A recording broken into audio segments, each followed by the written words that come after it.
सोहेल खान। दल बदल की वजह से मध्य प्रदेश की सियासत पहले से गरमाई हुई है। पिछले दिनों निमाड़ क्षेत्र से 2 विधायकों ने कांग्रेस पार्टी छोड़कर बीजेपी का दामन थामा और अब एक बार फिर निमाड़ की राजनीति में उथल पुथल हो सकती है। और ये बात बंसल न्यूज क्यों कह रहा है, उसकी वजह ये तस्वीरें हैं। इन तस्वीरों को देखकर कहा जा सकता है संस्कृति मंत्री उषा ठाकुर के निमाड़ के दौरे के समय महेश्वर क्षेत्र के दिग्गज नेता और प्रदेश कांग्रेस कमेटी के सचिव अर्जुन ठाकुर ने उनसे मुलाकात की। यह मुलाकात कोई औपचारिक मुलाकात नहीं थी, बल्कि यह मुलाकात 1 घंटे तक चली। मुलाकात बेहद गोपनीय रखी गई थी, लेकिन सोशल मीडिया पर इस मुलाकात की तस्वीरें अब वायरल हो रही हैं। दरअसल अर्जुन ठाकुर महेश्वर के गढ़ी गांव के ठाकुर परिवार से आते हैं। महेश्वर विधानसभा और धार जिले की धर्मपुरी विधानसभा में चुनाव के दौरान गढ़ी गांव के ठाकुर परिवार की अहम भूमिका होती है। अर्जुन ठाकुर और उनके परिवार ने लंबे समय तक साधो परिवार का साथ दिया।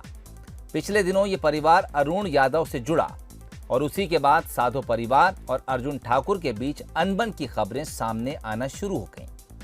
अर्जुन ठाकुर ने भी ये संकेत दिए हैं कि महेश्वर हो या कसरावत, सभी जगह क्षत्रपों का राज चल रहा है। उन्होंने आरोप लगाया है कि कांग्रेस के पदाधिकारियों की नहीं सुनी जा रही है। ऐसे में इन तमाम चीजों को अगर जोड़ा जाए तो ये संकेत मिलते हैं कि आने वाले वक्त में इस क्षेत्र में भी बदलाव हो सकता है। काफी पर्सनली बातें हुई जो उनसे सामाजिक स्तर पे और भी गोपनीय स्तर पे बातें हुई हैं। जी जी। वो बाद में और मुलाकातें होंगी जब कुछ भी होगा उसका।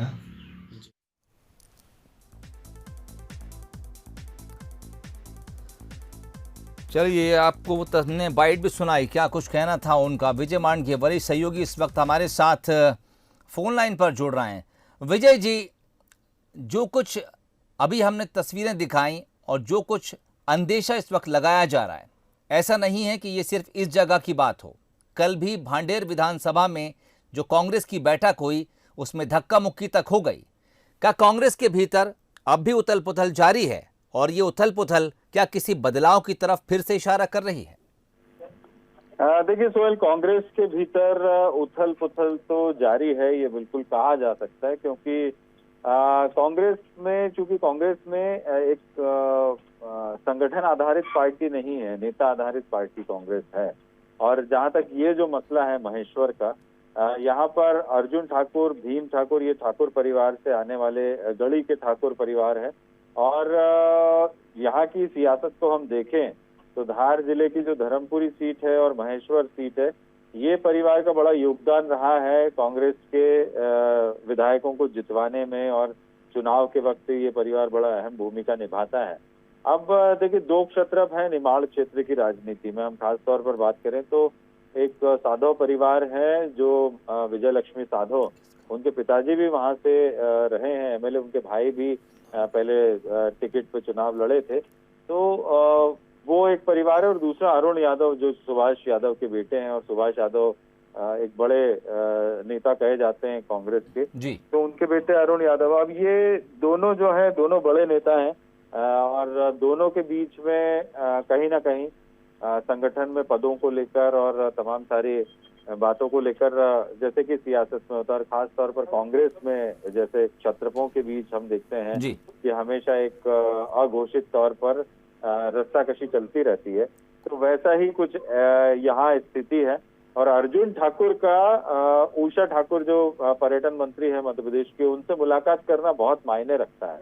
और ये इसीलिए, इसी वजह से कहा जा रहा है कि ये परिवार चुनाव में बहुत अहम भूमिका निभाता है। और जैसा खुद वो कह रहे हैं कि बहुत पर्सनल बातें हुई है, गोपनीय बातें हुई हैं, और ये तमाम जो सारी बातें हुई हैं वो जब समय आएगा तो वो सामने रखेंगे। और कहा यही जा रहा है, वहाँ के जो राजनीति के जानकार हैं और वहाँ के जो मीडिया के लोग हैं, वो यही कह रहे हैं कि दोनों बड़े नेताओं के बीच में जो रस्साकशी चलती है, उसकी वजह से जो निचले स्तर के कार्यकर्ता या फिर इस तरह के पदाधिकारी, जो सचिव स्तर के पदाधिकारी अर्जुन ठाकुर, तो वो कहीं ना कहीं खुद को उपेक्षित महसूस कर ठीक, रहे हैं। इस चर्चा को अब हम आगे बढ़ाते हैं। हमारे साथ इस वक्त कांग्रेस प्रवक्ता अमीनुल सूरी साहब और बीजेपी प्रवक्ता उमेश शर्मा जी जुड़ गए हैं। अमीनुल साहब, आपके पास पहले आना चाहूंगा, आपको क्या लगता है मध्य प्रदेश में उपचुनाव से पहले पहले क्या और भी ऐसे लोग हैं जो भीतर से पार्टी के अंदर नाराजगी रखते हैं और उनकी रवानगी तय है?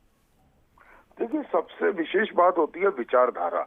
जब भी आप किसी पार्टी से जुड़ते हैं तो आप एक विचारधारा से जुड़ते हैं जी। और जब आप विचारधारा का त्याग करते हैं, जो सबसे मुश्किल काम होता है किसी भी संगठन, किसी भी पार्टी का कोई व्यक्ति होता है, क्योंकि विचारधारा सबसे महत्वपूर्ण है। और विचारधारा को त्याग के एकदम विपरीत धारा की विचारधारा को अपनाना बहुत कठिन होता है, और मैं तो इसमें बिल्कुल विश्वास नहीं रखता हूँ। और रही बात हमारे प्रदेश सचिव अर्जुन ठाकुर जी की, तो अभी वो कांग्रेस के सदस्य हैं। वर्तमान मंत्री से मुलाकात अपने क्षेत्र की समस्याओं को लेके भी हो सकती है, बहुत सारी चीजों को लेके भी हो सकती है।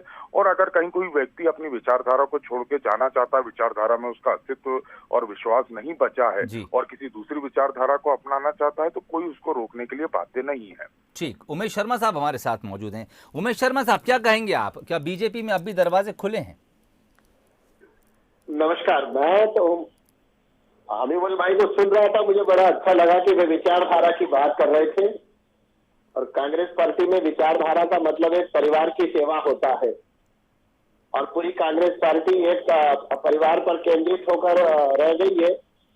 और मध्य प्रदेश में भी जिस प्रकार नेताओं का आपसी संघर्ष चल रहा है और प्रदेश के नेतृत्व को हथियाने के लिए जिस प्रकार की लड़ाइयां जारी है, नकुल नाथ जी को नेता बनाया जा रहा है, जीतू पटवारी जी अपने आप को नेता मान रहे हैं। नहीं, कांग्रेस के भीतर जो चल रहा है उमेश शर्मा साहब, वो तो हमने पूछ लिया अमीनुल साहब से। उनका कहना है कि जो विचारधारा के साथ है वो रुक सकता है और जो विचारधारा के साथ नहीं है वो जा सकता है, दरवाजे खुले हैं। मैं ये पूछ रहा था कि बीजेपी के दरवाजे अभी भी ऐसे तमाम उन नाराज नेताओं के लिए खुले हैं जो कांग्रेस के भीतर अपने आप को बहुत सहज महसूस नहीं कर रहे हैं? नहीं, जिसको भारतीय जनता पार्टी की में विचारधारा में विश्वास है, जिसको लगता है कि भारतीय जनता पार्टी जो है वो जन कल्याण के काम करती है, वो सारे लोग भारतीय जनता पार्टी की तरफ आकर्षित हो रहे हैं जी। और ये भीम और अर्जुन जी का जहां तक प्रश्न है, मैं व्यक्तिगत रूप से इनको बहुत अच्छे से जानता हूँ। राजकुमार नेव जी चुनाव लड़े हो या भूपेंद्र आर्य जी चुनाव लड़े हो, इस चुनाव में इन्होंने कांग्रेस पार्टी के बहुत सशक्त सिपाही की भूमिकाएं निभाई है जी। और वो जो पहाड़ी क्षेत्र है, विशेषकर वहां पर ये अर्जुन और भीम का बहुत प्रभाव रहा है। और अगर उन्होंने उषा ठाकुर जी से भेंट करी है और वो स्वयं स्वीकार कर रहे हैं कि कुछ पर्सनल और व्यक्तिगत बातें भी हुई हैं, तो ये भारतीय जनता पार्टी का संगठन, उनसे क्या बातचीत हुई है, उषा ठाकुर जी भारतीय जनता पार्टी के संगठन को अवगत कराएंगे निश्चित रूप से जी। और भारतीय जनता पार्टी अगर भीम और अर्जुन जी की कोई अपेक्षा है तो गुणदोष के आधार पर विचार करेगी और पार्टी अपना निर्णय लेगी। ठीक, चलिए, बहुत बहुत शुक्रिया बातचीत के लिए। सूरी साहब आप और शर्मा साहब आप, मैं चाहूंगा हमारे साथ बने रहें, हम अगली खबर पर भी आपसे जरूर कुछ चर्चा करना चाहेंगे। तो बहरहाल निमाड़ की राजनीति में एक बार फिर से इस तरह के संकेत मिल रहे हैं कि यहाँ पर उथल पुथल हो सकती है। प्रदेश कांग्रेस कमेटी के सचिव अर्जुन ठाकुर की कैबिनेट मंत्री उषा ठाकुर से मुलाकात हुई है। इसे एक महत्वपूर्ण मुलाकात के तौर पे देखा जा रहा है, क्योंकि ये औपचारिक मुलाकात नहीं थी, बड़े गोपनीय तरीके से मुलाकात हुई। 1 घंटे तक दोनों के बीच चर्चा चली। हालांकि अभी खुलासा इस बात को लेकर दोनों की तरफ से नहीं हुआ है कि इस बैठक में क्या कुछ बातचीत हुई, लेकिन अर्जुन ठाकुर की तरफ से जो बयान सामने आया है उसमें कुछ नाराजगी झलक रही है, जिसकी वजह से कई बातें और कई खबरें जो हैं वो सियासी गलियारों में अब लगातार ट्रेंड कर रही हैं। बहरहाल हम बढ़ेंगे अगली खबर की तरफ।